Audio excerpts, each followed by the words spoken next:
this is going to be on the Sports Martial Arts. Once it's up, just let me know and I'll share it to a bunch. And so it's going to be a live, or we are live, and then it'll be shared later, or how does that work? So I'm going to try to get this. We had a lot more success with YouTube. Right. So we are live on YouTube right now, which is great. Yeah. And we'll just reshare it. So we can go ahead and go that way. This is perfect. And to give a little background. So once again, Ben, thank you for joining us. And Ray, so Ben is actually out on he's on the West Coast with you right now, except he's up in Canada. As you know, Ben is a great entrepreneur. He's always hustling for the dollar. I respect the work ethic. I see all the time you're out there working and grinding. He's out there working. So I reached out to him. I said, since we have the first breakdown with you and Ben, why not bring him on the show? So it was great because we talked about 2 hours, man. A couple of days, like let's go, and we're reminiscing. Ben and I fought many times before. One of our most memorable fights was at the Compete Nationals during the West Coast division. And Ray, since you're West Coaster, you know what they allow. And the first thing Ben and I looked and said, look, we're not kicking low. I'm not going to kick low. Don't kick me low. And he said, pretty much that's how that fight goes in the West Coast division. Oh yeah, people wonder why. Oh, Raymond, why is your blitz so fast? Because if you lift up your leg, you're gonna get kicked in your balls. So you better just learn how to use it right here. That's exactly. You better learn how to use your hands. Better learn how to use your hands. That was funny. Mallory and I was like, when I lined up for that, Mr. A comes over to me. He says, all those dudes are gonna try to kick. They're gonna get their balls kicked, man. Don't pick up your leg. I'm like, I will not pick up my leg. Don't you worry. I got that. It's one thing to learn when you go out and fight in Texas or the West Coast. The groin kick is allowed and it's scored upon. So it's quite an education the first time you go. Yeah. Definitely. Well, Ray, I'm going to go ahead and let you get on to it. So you have the controls. Ben, you'll be able to see it. So I'd definitely love to hear your perspective as this fight went on. We're taking it all the way back. Once again, thank you to Wally from Karate Video Guy on YouTube and from Black and Blue Productions. This is something they had from Charlie Nationals, which I believe this was 2000. Oh, yeah. It was for the Rolex Championship where you win a Rolex watch. So you find out your opponent after you go through the bracket. So, Ben, you knew you drew Raymond Daniels. What's your first thought when you found out you drew Raymond? Well, when I drew Raymond, it's funny that this was actually the first time we fought. And I've been – It was. Yeah. I've been watching Raymond from his NBL days as a junior because one of the things Mr. Anderson and I did, we watched a lot of film, and Mr. Anderson, so I knew of Raymond before I ever met Raymond, and Mr. Anderson said this, and it's funny, it's, we've come full circle here 20 years later, but he said, this guy here, and this is when Raymond was about 17, like 97, 98, around there, and he told me, he said, this guy, Raymond Daniels, watching this video, says, this is the first guy I've seen that could do things that I could do. And that was when you were 17 years old. So I saw you in the competes in 98 the first time. I fought Jody at that tournament and Ninja. And I saw you fighting Dominic and Forci at that tournament. And so this was the first time I fought him. And Mr. Anderson said, this guy Raymond, let's see how's blitz is. He says, he goes, Ben, for a white boy, you can blitz, but you're going to see this blitz. So when this fight started, the very first thing I actually wanted to feel is the speed at which you close the distance. And I had never seen this fight in video until the other day when Mallory sent it to me. So right off the bat, I was trying to distance out, and you shot that blitz at me when we were about to turn it on. You shot that blitz at me, and I said to myself, all right, that's way too fast for me to be putting my foot on the ground. I'm going to chase this guy. So I'm pretty sure that's the first exchange, is you blitzing me with me not even moving. Yeah. So for me, pre this fight right here, one, I knew who your instructor was. So yes. I'm like, okay, his instructor is the greatest to do this. So I'm already tell you, Ben, I had already like had you on my, and I saw you fight. I remember seeing you fight during the day. I remember seeing you were in that. Were you probably like light heavyweight here? I was a heavyweight. I fought Gerald Dawson. Right? I fought. Sorry. Did you fight at heavyweight? I don't know if you were heavyweight. Yeah. You fought at heavyweight. Yeah. But I remember seeing him in division and cracking some people, hitting them hard, kicking hard, punching hard. And I knew who he was and where he came from. So I'm like, okay, I see he's hitting people with some real stuff. So I needed, for me, I'm thinking in my mind, I have to beat him because I want to be like his instructor. Or I want to be greater than his instructor, than Steve Nasty Anderson. I want to be greater than him. So I can't let his student beat me. This is what was in my mind. That's the logical conclusion for sure. Right? Does that make sense? And I remember how hard you were hitting people. And I think I was only maybe, I was probably a $160 back then, maybe a lightweight, like middleweight. 160, 165. And yeah, so you would have been 22, you would have been around 20 at that time, or maybe 19, maybe. Yeah, I was like 19 or 20. So I was just starting to hit the 160s. So so I was a little bit, to be honest, I was a little bit nervous about your power, but I was trusting in my speed. So I'll go ahead and get this going a little bit. I'll hit a couple pauses and stuff like that. And, pause it on the ones that I actually hit you. The second and the third exchange, I actually hit you. Pause it on those for sure. I got no love. I got beat up, but I got no love. Yeah. I watched the video. I was like, oh, it looked like he scored right there. He can get no exactly. Exactly. Here we go. So we're on stage, Charlie D Nationals, hitting the play button. This is one of my favorite tournaments. See, that's how you know Ben had a lot of heart. He was fighting me with no helmet. I was like, he's a heavyweight. I'm gonna keep my helmet on for this particular fight. So I'm working on my face at him, checking him out. He's a southpaw, so he was always ridiculous to fight. I tried to take off, but he's very quick for a heavyweight. So I tried to take off on him with my hands right there. Is that what you were talking about? You were trying to gauge my speed and my blitz right there. So that's right off the bat. I just wanted to feel your range, really. I knew the speed was unbelievable, but I wanted to see the gap. And when I realized the D side was not coming up, that's when I said to myself, all right, here's my set of rules. And I know they changed the Rolex rules a couple of years later. Correct. But at that time, the Rolex rules, if you step out of bounds, it was a point. But they were letting you fall. Yeah, they were letting you fall. And I was going to say, if the rules were the same of 2 years ago, this might have been a different fight. But they were letting you fall, which you'll see later in the fight. But so my thought immediately was, I see these black lines, and I'm like, if I've got any hope with this guy, I've got to put a leg on him, make him fight from the outside, make him make some mistakes. So right off that first exchange, that's when I started putting the leg on you, trying to push you to the edge, hoping you'd come in. And I think on the next exchange, you do reach in. I'm able to come over and hit you with a back fist, which nobody saw. But, all right, here we go.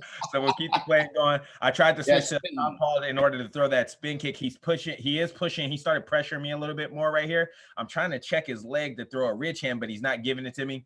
And he's keeping me on the edge of the ring by pressuring me with his leg. Right now, I'm just trying to kick to tire him out. That's me kind of working the system right there. And like I said, he is a hard kicker. So he kicked me in my thigh. I'm like, oh, give me 2 seconds. Again, he's pushing me back. I tried to blitz. He actually hit me with a fadeaway back fist right there. And I don't think it gave me a point. If you rewind that, it's actually a beautiful fadeaway back fist. He timed me coming in, and they actually didn't give him a point for that. And I don't know why they didn't give him a point, but he didn't get one. I agree. So he's trying to push me back right here. I tried to check to throw a ridge hand right. I tried to check to throw a ridge hand right there. I think he felt me doing it because I kept reaching for it. And reach back fist right here. Yeah, he actually hits me with this back fist right there. Boom. Bang. He hits me. But I think go ahead. Well, I mean, if you rewind a little bit, you're going to see number one, I put you on the edge. I put your leg out of bounds first. And as soon as your leg was out of bounds, that's when I threw the back fist. So not only were you out of bounds, I also hit the back fist.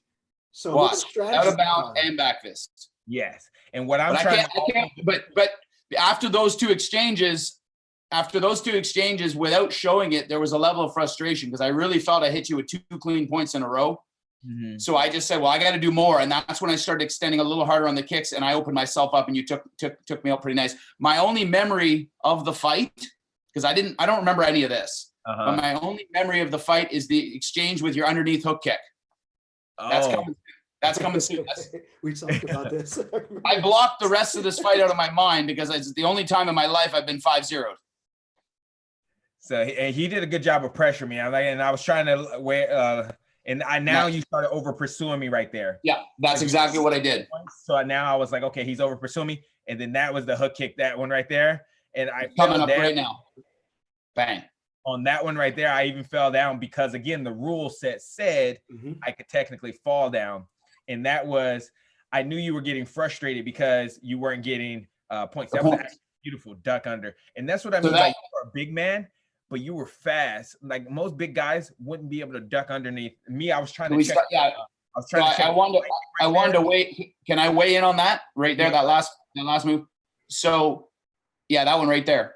So the previous exchange, I realized putting the leg on you, I wasn't getting any points. I overextended on the previous one, and you were able to come over with the back fist, which was a problem in my career. A lot of smart fighters were able to come past my legs if they timed it. After that, I said, well, man, I'm not getting points. I got to come forward. So when I came forward, you hit me with this beautiful underneath hook kick on the chin. And my memory of the fight, that's the actually only memory of the fight I had when Mallory brought up the fight. I didn't remember the score. I knew I knew you waxed my ass, but it was the underneath hook kick. And I'm like, he hit me with a beautiful underneath hook kick. And I said to myself, I'm never going to get hit by Raymond Daniels with a spin kick or an underneath hook kick again. It's not going to happen. Not going to happen. But the very next exchange, that what you just saw there, if you go back to Mr. Anderson's fight tapes from the 80s and the 90s, a lot of his fights with Billy Blanks, with Richard Plowden and these guys, back then they used to scoop under the legs as a defensive move to duck under and come up underneath and hit. So Mr. Anderson had me do a lot of football drills. It was a football drill that he taught me to actually learn ducking under the blitz. So I figured I'm not scoring points. Let me see if I can duck one of Raymond's blitzes. That was kind of why I did it at that time. So it worked. It actually worked really smooth, and it made what it made me do is hesitate on blitzing you as well, because when I wanted to take off, you were actually ducking under me. So then it caused hesitation on my end, because I'm like, man, I keep flying over him. And you were able to actually change your direction. I tried to hit you with my side spin side. You were like, I don't want that. Nope. He's like, he ain't hit me with that. Nah. No, I don't want to get spin, man. I don't want to get spin. No. We talked about that like 12 years later. I'm like, why'd you never spin on me? Why'd you never spin on me? Well, now I know you have spin on me, because I had forgotten you even throwing a spin on me in this fight. And like I said, I was pumped up after winning that fight. Not only was the Rolex Challenge my favorite tournament to fight at Charlie Lee's, that was my favorite, because I ended up actually losing, I believe, at this event to Mike Pombero. You lost to Mike Pombero, and he actually, this is the first tournament Mike actually talked to me at. He came over after the fight and he said, yeah, you fought him really well. And he said, watch what I'm about to do to my student. Oh. He actually back in the day, this is still me coming into my own. 100%. But it was just really cool, because he said to me, the issue is with you, the left leg forward, he doesn't see anything in the way of his blitz. And he said, what I'm going to do is I'm same side forward, and I'm going to keep I'm going to keep my front arm up, and that's going to block that initial handoff. And he's like, I'm going to fight him with that front hand. I'll never forget that conversation with Mike. And I'm looking at him like, dude, you're about to get slapped out, man. And then he went up there and he did it, and he actually won that close fight. So it was like major respect for Pombero on that fight. But he did tell me what he was going to do, which was pretty cool. Mikey's my man. Mikey, when I was younger, was a really great mentor for me, as far as helping guide me and helping me hone my skills, and you know what I mean, so I could develop. He gave me a system to develop my own style. He's very smart, very technical, very smart. We still work out to this day. He comes down and he's like, hey, I haven't trained in a while. I'm gonna come get a workout in. So he'll come down, kicking knowledge. He actually just sent me a paper of it was back even before this. I think I was probably like 16, 17. He was having me write out some of my different goals and stuff like that I had. And awesome. And so it was awesome. I was like, oh my gosh. I was like, you still had this from like 96. He was like, yeah, I knew you were going to be something special. He was like, so I made sure I kept it. He was doing some spring cleaning or whatever. And yeah, that's awesome. That was awesome. But yeah, man, these are great times, man. And the competition level here at this particular event was awesome. High. Yeah.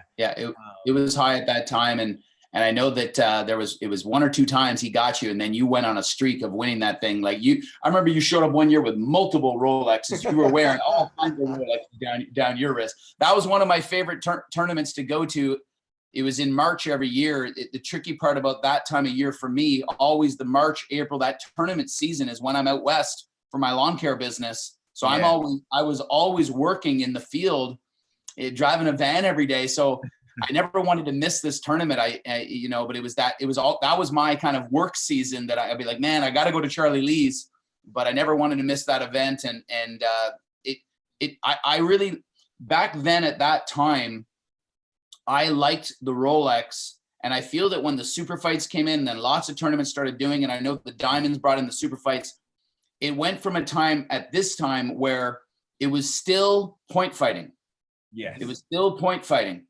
And I found that over the years, once the super fights came in, it started muddying the water a little bit, and it became more about who hit the guy harder, whether you were first or second. And I started seeing really great fighters getting hurt on stage with late shots, and it was more about gearing up. So I actually, and the funny thing is, I like to hit. I like to hit. I got no problem.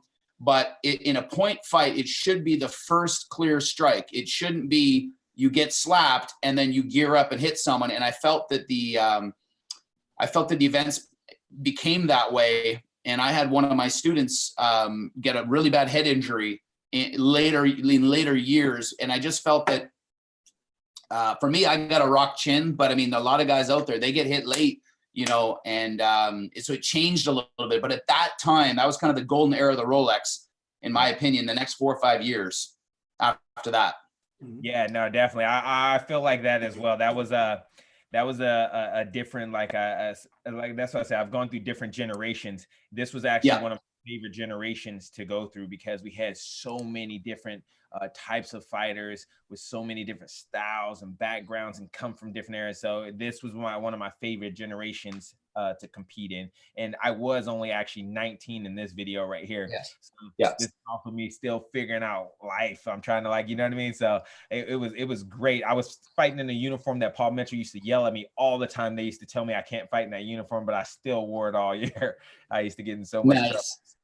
Hey, nice. Well, I mean, take the share down so we could get. Yeah, I'll take that down. There we go. Perfect. Get everybody up on the screen. It's you know what? It's funny because from fighting both of you guys, and it's something that's really weird because I'm a lightweight. Well, I used to be a lightweight. Yeah. But it's one thing you see if you guys haven't seen Ben. He shows up, he's right in front of you, and he's got the muscle shirt on. The dude's jacked, man. The dude's popping out and everything. I think when you hurt yourself is the only time I've ever seen you slightly a little bit out of shape. When you my grind. Yeah. But you've always been in shape. Mm-hmm. Every event I've ever seen. Yeah. Y'all, I mean, you know what I mean? You like to come out and be prepared. If you're gonna do something, you might as well, put your best foot forward. It's been interesting because I've honestly been a part-time martial artist, which really sucks because you never want to fight a professional when you're a part-timer. It's just, I've had a full-time mentality, but a part-time schedule, unfortunately, because of my business and the lifestyle I live here. So I was talking to some of my guys about that when Mallory called me. He's like, what are you doing? I'm like, I'm raking lawns, but I'm helping my guys raking moss, but I'm doing it with my hip in front and I'm going to the side. And like, I try to keep myself as busy as possible. And for me, it was always about if I've got these events coming up or, that's why I usually perform best at the World Championships, because that would be in the fall. And that's why my career was less about NASCA and local tournaments, more about trying to be ready for an event I could actually train for. And those would be the fall events, which unfortunately, most of the events are in the spring. And that's when my business, for 20 years, I've been working my business. But I wanted to touch on one thing about that fight and an experience that I had with Ray, with Jason Borelli or Jason Tankson, and with Jadi Tenshin. And, when my instructor, when I started training with him and pushing really, really hard with him, he told me, and this is a kind of a story that not many people know about, but I wanted to get a black belt quickly with him. I started with him at 17 years old. So I was an orange belt at 17, and I wanted to get my black belt to be able to start stepping up. And I was doing really well as an underbelt. And he said, if you want to get your black belt quicker, you need to fight people who hate you. He says, you need to come fight some people that hate you. And this is a story not many people know about. Okay. So I said, whatever that means, I'm down. You just tell me what I got to do. So he said, you're going to come down to San Diego with me. We're going to do the Compete Nationals, but the Compete Nationals is not where you're going to have the people that hate you. He's like, I've got a place you're going to come and you're going to do your black belt pre-grading. No. So he took me with Chicken Gabriel and with Ray Liao, and he took me up to Compton. Oh boy. Yeah, he took me into Compton into a recreation. It's a church. It was a church, and I came in there, and I don't know who these guys were, but they looked like gangbangers, but they knew how to do karate. They all had gear, and they were ready to go. And he lined me up with 6 or 7 of them, and he pretty much came in and said, "This guy wants to get his black belt. You guys are old school." And I don't know if Chicken Gabriel or who got them over here. I don't know how it all worked out, but he lined them up, and he just told me, he's like, it's 1 by 1. And if you're still standing at the end of this, you'll get to test for your black belt. So it was a lot of fun. There was blood everywhere, all over this church. That's the old school mentality. You only had like one out of 1,000 make it there. It's just that one, because he was the only one that was crazy enough to still keep coming back after that happened. Right. So that was kind of, you know, a lot of people over the years who fought me said, man, like this guy keeps coming, he's super aggressive. I'm like, man, like a tournament's a walk in the park compared to what Mr. Anderson expected of his students at that level. But I mean, for me, when I got on the circuit and started fighting, and I wasn't really known or whatever, there was 3 people that really, really motivated me to show there was another level. Because I mean, as a part-time fighter, I did quite well, but it was you, it was Jody Tension in 97 at the competes, the first time I went to the, or 97 at the competes, and it was Jason Tankson in 98. It was just a different speed. It was just a different speed. For you and Jody, it was speed and brains. And for Jason, it was just talent. You don't know what the frig is coming at any time. And so you guys really inspired me to say, wow, there's another level to this game. And I fought people all over the world, and I just never fought anyone like the 3 of you. You guys are really special for me and my growth. So I appreciate that.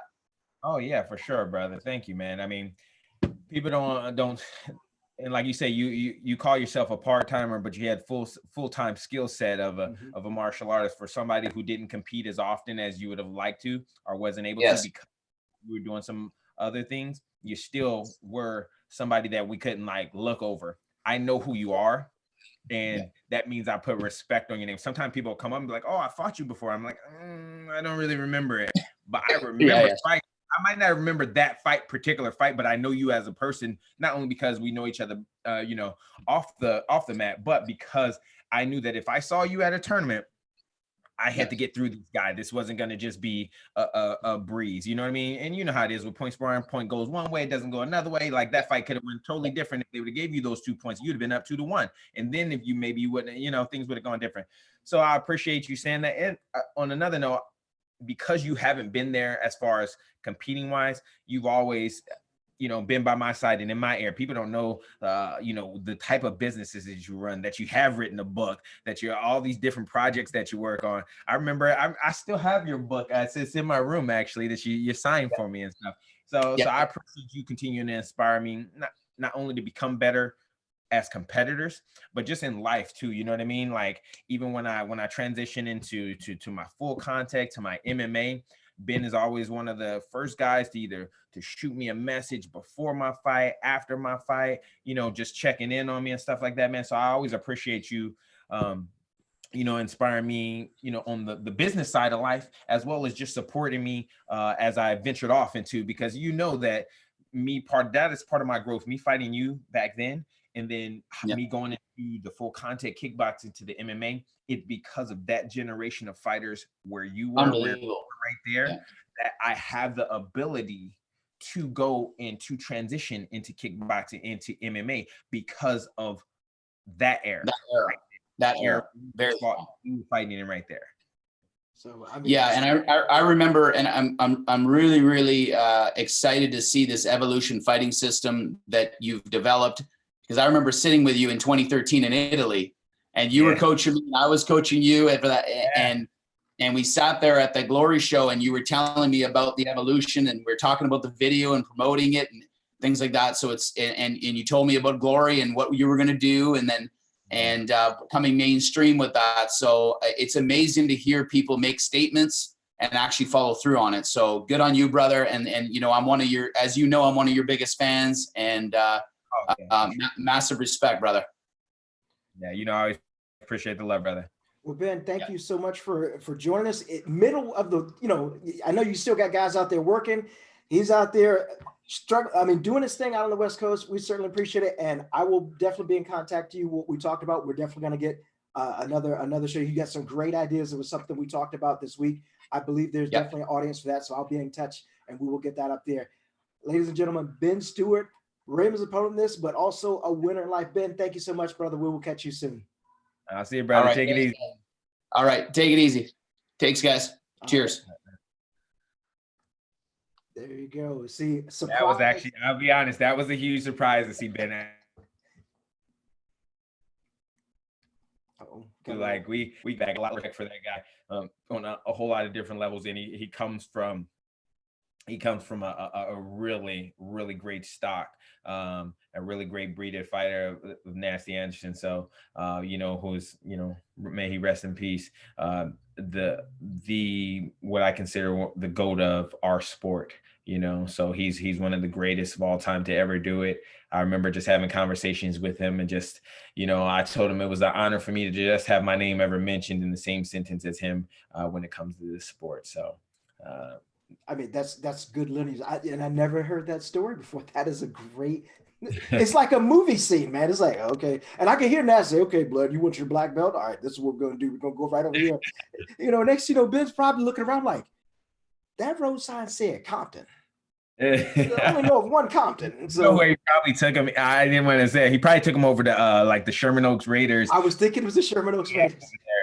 That's probably where he took him in. And then there's some, you got Ray Wizard, Alvin Prowler, Leah Carrere. Yeah. Oh my goodness. You got some animals that are over there, and they have no care in the world. They will give you the business. And Rodney Solero, who was who just retired from the Marines, he was down here stationed, and I was like, man, Rodney, I remember you from back in the day. And he was like, yeah, you got a place to work out? Yeah, sure. And I remember watching him, fight Pedro hard, man. And that whole Sherman Oaks Raiders team, man, that's another old school, great West Coast lineage, man. There's stories for that and everything. Well, we just have 2 fights for you this week, but this next one is pretty special. So, by the way, I have more surprises upcoming for you. So keep you on your toes. Wow. Gift season right here. Like it's my birthday a week early. You know what? Gift that keeps on giving. This one definitely a shout out for Bellator for helping us. This was actually, I'll let you tell me about it from your thoughts, where this was, and we'll get it going. All right. So before we go into this, let's see this. I'll tell you guys the truth. This was actually a very nervous experience going into this. I'm right now at this particular time. This was last year. May 2nd was right after my birthday, so it was almost a year ago. And I'm returning to the MMA world. So I'm the current kickboxing world champion, and I dipped my feet into MMA. Probably it was like 10 or 11 years before this. And it was me being a young man. And when you're younger in life, sometimes you don't know what you don't know until somebody introduces you to it. Mm-hmm. So it's the first time I went in to fight MMA. Somebody said, hey, do you want to fight MMA? I said, yeah, sure. And then I remember somebody asking me leading up to my fight, like, oh, have you practiced, wrestling or grappling? I'm like, oh no, I'm an undefeated kickboxer. I'm like, why do I need to wrestle? Why do I need to grapple? I'm like, I'm just going to go, and I had been knocking everybody. I'm just going to knock the guy out in a couple seconds and call it a day. And thus I had a rude awakening and ended up getting taken down and ended up getting choked out. And but if you were ever in my immediate circle and my immediate surrounding, you knew that had left a really bad taste in my mouth. And not because I lost, because I didn't prepare myself properly to go out and perform to the best of my ability. Right. So even though life took me into my sport karate career, took me to law enforcement, took me to my full contact kickboxing with Glory, and then with Bellator, and then Bellator presented an opportunity for me to go and compete in MMA again. Now, I don't know about you or anybody, but everybody has something maybe in life that you maybe want to go back and, like, if you have a time machine, right? Could you imagine having that time machine? Get back. Get that. Yeah, and that go and get back, like, oh, let me go and change this. Let me go and fix this. So for me, going out and leading up to this fight, I had trained harder than I had trained for any fight my entire life. Obviously I did the wrestling and the grappling, and I changed strength and condition to get an actual strength and conditioning coach and stuff. So this was I feel like one of my most prepared fights that I had ever prepared for in my life, because this was 10, 11 years of nervous energy just built up and waiting, and to have an opportunity to rectify that situation or rectify that mistake that I had made. So here we go. Yeah, big lights of Bellator. They throw a tremendous, great show. We were at one of their London broadcasts. So right now you've got the cameras panning down. I can't remember the ring announcers right now, but I can almost, all right, for your next contest, I can hear it going on. So you're a little bit nervous. And also, does it feel a little bit different? You don't have the gloves on that you would traditionally have for kickboxing. You don't have the other gear on that you have for sports karate. You're there in your bare feet. It's a whole different feel. Everything is different about this. Yeah, definitely. It felt a lot different. I'll tell you the things that I did like about it. I mean, the things that felt different is the smaller gloves. But I'm used to smaller gloves from sport karate, because we have smaller gloves. But before we had all the bigger gloves, the puffier gloves, we used to have the real thin foam dip gloves, right? Mm-hmm.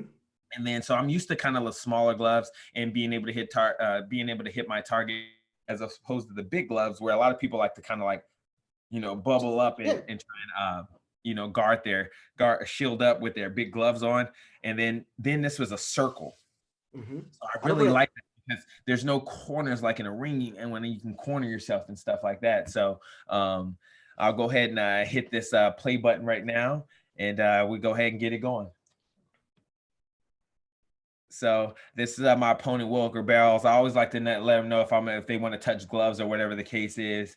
Just as a respect thing, you know what I mean? Before we go out and try and punch each other and kick each other. So I walk out, touch his glove. First thing when I'm thinking about is I want to come out, I want to use my movement. I like to see if he is understanding my side kick and my lead leg. Coming from the sport karate background, we're able to keep a different distance than most people are able to. People don't understand that part. So like right here, see the distance that we are away. I like to stand like a stance length and a half kind of away from people.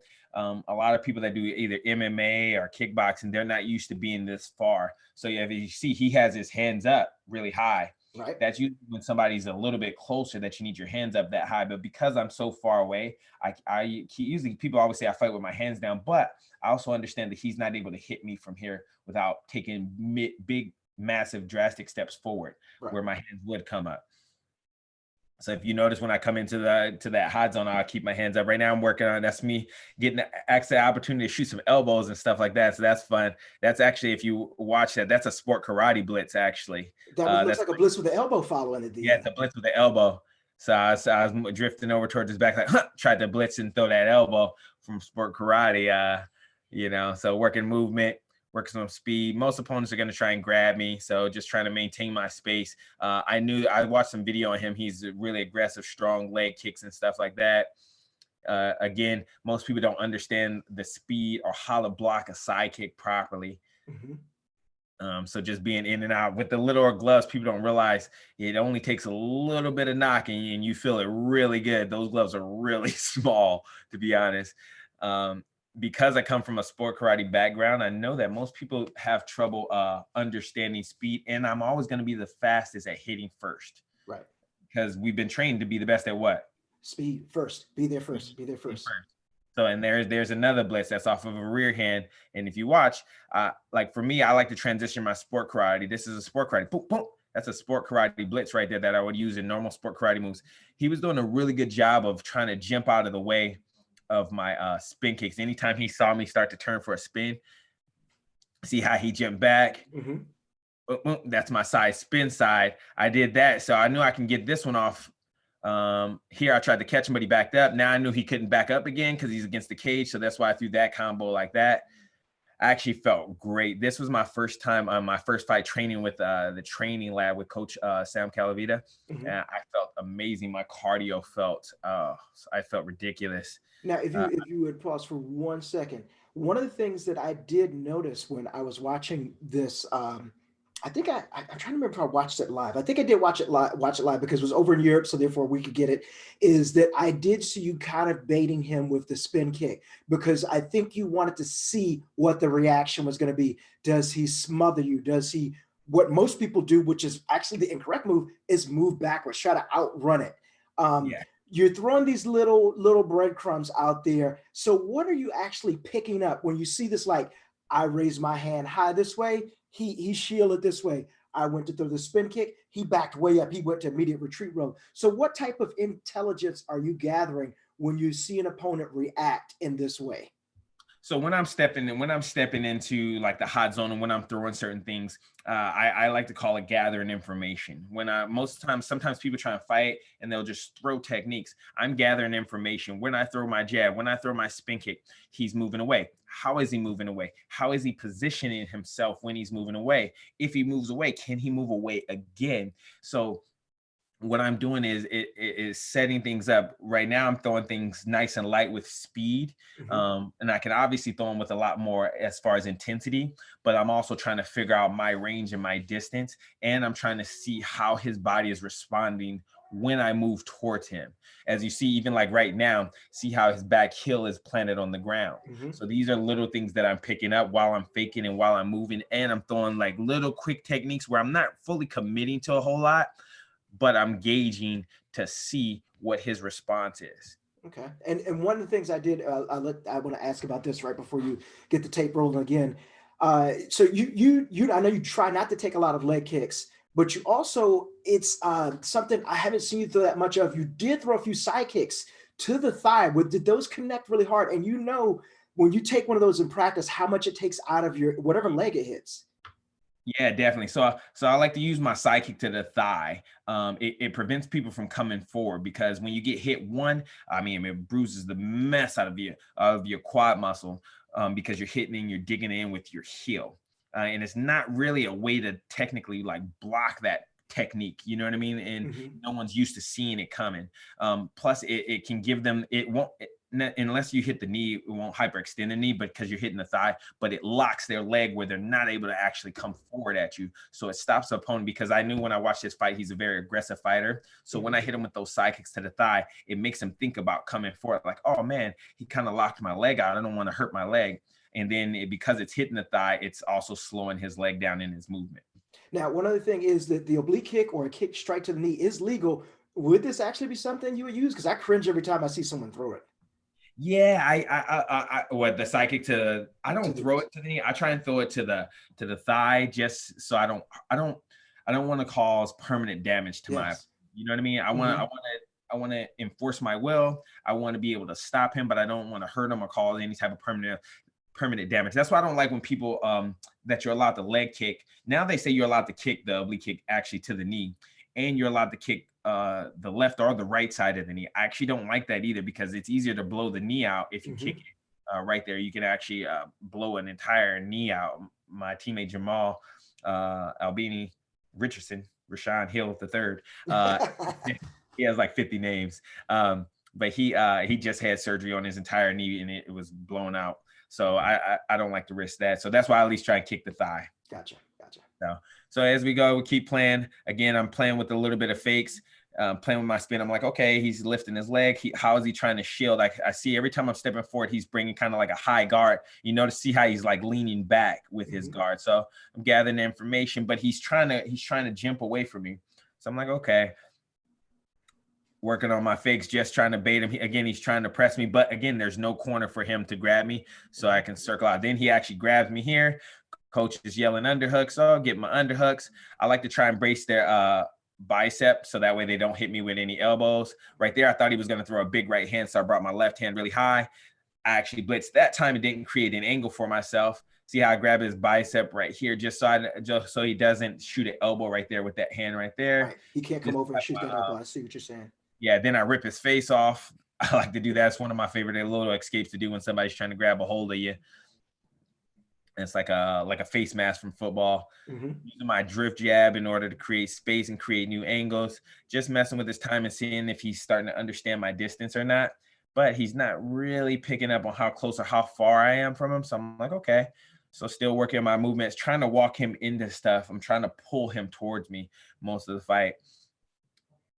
Then that was a cross with the elbow right there. Again, that's a blitz, but he didn't disengage, so I couldn't throw the 2 like I did last time. So I switched it to, I threw my cross, and then as you see, I'll shoot an elbow right after one, boom, and I shoot an elbow, roll out of it, and try and set him up for my spin hook. But again, he keeps jumping back as I throw my spin kick. So I'm like, okay, throwing a couple leg kicks just to mess with him a little bit. Again, I'm out of range, so therefore thus I can have my, now if you notice when I'm in range, my hands will come up when he gets a little closer. See how my hands come up as he gets closer to me. And shuck him off a little bit. Again, working on my range, keeping him outside. And it's hard for him to commit on me because of the distance that I'm keeping. If he comes inside that range, I can actually hit him with a really hard shot with a punch or a kick. That's why he's staying out. Mixing up, going high and low with my hands. And now I'm kind of getting the timing of him. Like I threw that spin. I'm like, okay, I see what he's doing. He's actually moving back and jumping back on my first motion. I actually wanted the dive bomb. I wanted to hit him with that elbow again, but he actually threw a hook. So I angled off of it actually. People don't know that you actually can see stuff coming as it's coming. I wanted to actually shoot a left hand right here, but he started to throw a left hook. So I kind of veered off. I was like, whoa, he almost cracked that left hook. Like, okay, all right. So right here, I'm seeing how he's moving back and hitting him with my jab, just messing with his timing a little bit. Boom, again, he's trying to grab a hold of me because he's having trouble with the distance that I'm keeping. So right here, I'm actually at a range where I can do this all day and he wouldn't be able to land any shots. So I'm mixing it up high and low, still shooting some little fakes at him. Then right here. So I realized that every time I'm coming forward, he's jumping back with a high guard. Right. So yeah, so what I'm going to do here is you'll see I'm going to flash 2 high punches. Flash. I'm going to flash a 1-2. As he throws that, I back up, I'm out of range, flash high, and then I go my spin kick to the body. I asked him to get up because I don't want to go down to the ground, and then that's when I had the opportunity for my 720 punch right there. Now, we got to take a time out for this. First, the back kick that you hit him with, it looks solid. Just thinking back to your kickboxing, most people when they get hit with this, first of all, do you think you caught him in the liver when you hit him with that? Yeah. So see, people don't realize what happened a lot of times with that. So I threw my 1-2 to set it up. He brought his guard really high. He jumped back, and I actually hit him in the liver. And I think I have probably about 10 or 11 knockouts from body shots or from liver shots that I've hit people with. So if that was in kickboxing, he would have got an 8 count or a 10 count, or maybe he wouldn't have gotten back up, but he has a lot of heart. So he got back up. I didn't want to rush in and ground and pound, but that would have been a knockdown. If you notice, he even kind of skipped across the canvas as I hit him. He happened to get back up, and I knew. So whenever I attack or do a high risk move like that particular one, I have to have that